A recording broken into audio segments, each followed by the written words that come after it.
welcome back to our channel. So in today's video, I'll be walking us through how to take action. You've set up your sign request, you've edited it, and now you want to take action as a recipient. So it can be an external recipient or an internal recipient. So first off, I will sign as an internal recipient. Then also I'm going to sign as an external recipient. So to do that, right on the dashboard, as you can see, here is a signing request. So you can see who it's actually the recipient. So Frank and Team Signer are the recipient, and you're seeing action required because I am meant to sign. Before I sign, I would like to show some other features. Once I click on this, I can view this signing request, I can edit it. So I'm seeing this informations. Why? Because I'm the initiator. So as a recipient, you won't see the ability to edit or resend. You won't see all this option. All you see is just take action. But I'm having this option because I am the initiator, and that's why I can see this option.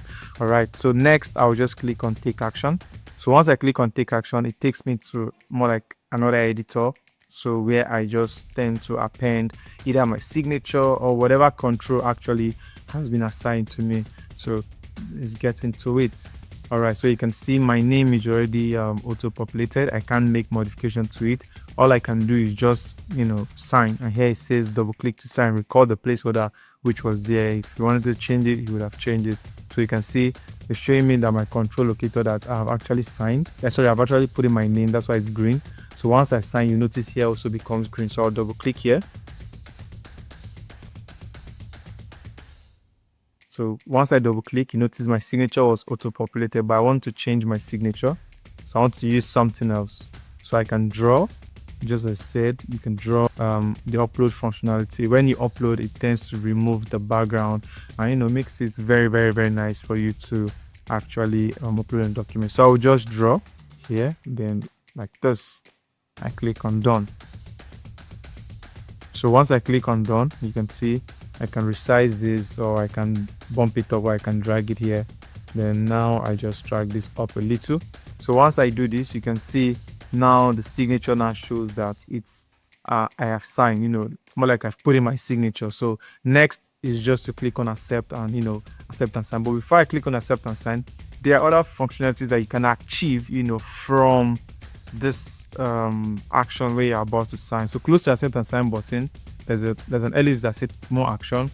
So right here you can reject the document, you put in the reason why, select the document, and also you can accept and sign with the comment.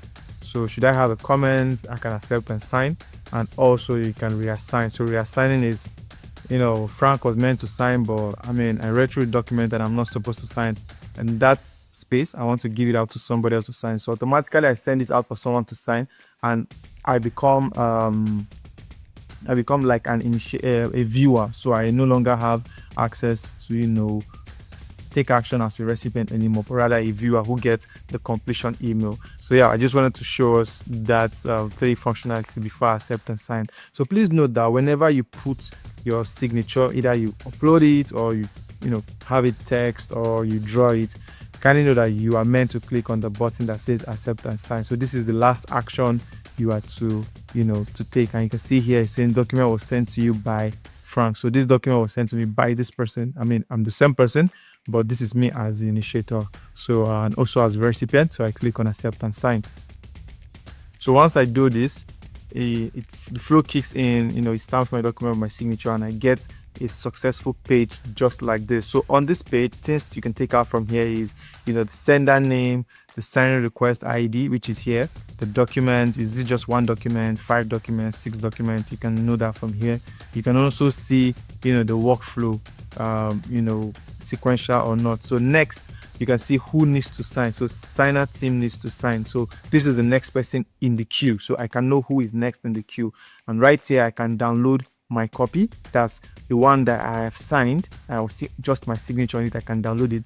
Whereas when I click on the view, it allows me to go back into Flowmono. So, but this is just a view because I'm a user on Flowmono. But if I'm an external user that I don't have an account, you'll see definitely it looks much more different. So here it says also in your queue. So these are the sign requests also in my queue. On this completion view, you can actually see other sign requests in your queue. This just allows you to, be more productive. You don't have to go back into Flowmono before you sign the next document. Right at your fingertip, you can click on sign. You go through the process, you sign. Once you sign, you get the successful message and your queue reduces. You can just keep doing that till you finish up all the signing of the queue just at one go. So yeah, this is how to sign using the Flowmono stuff. And also, I'm going to quickly jump into the external mailbox. So here is me in the external mailbox. I'll just refresh this. So this is the signing request. So you can see here, I'll just click on review and sign.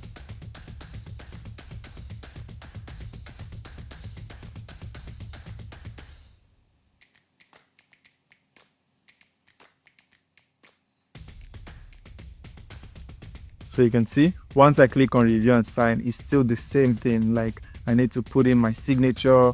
Okay, my document is still loading. So I need to put in my signature, and also my name is already populated. Once I do this, all I need to do is click on accept and sign, and I get the same successful message. So pretty much this is how to, sign your document, either as an internal person or as an external recipient. This is a pretty step, not too bulky. You just click on double click here to sign, and you tend to sign your document. Thank you for watching, and see you next time. Bye.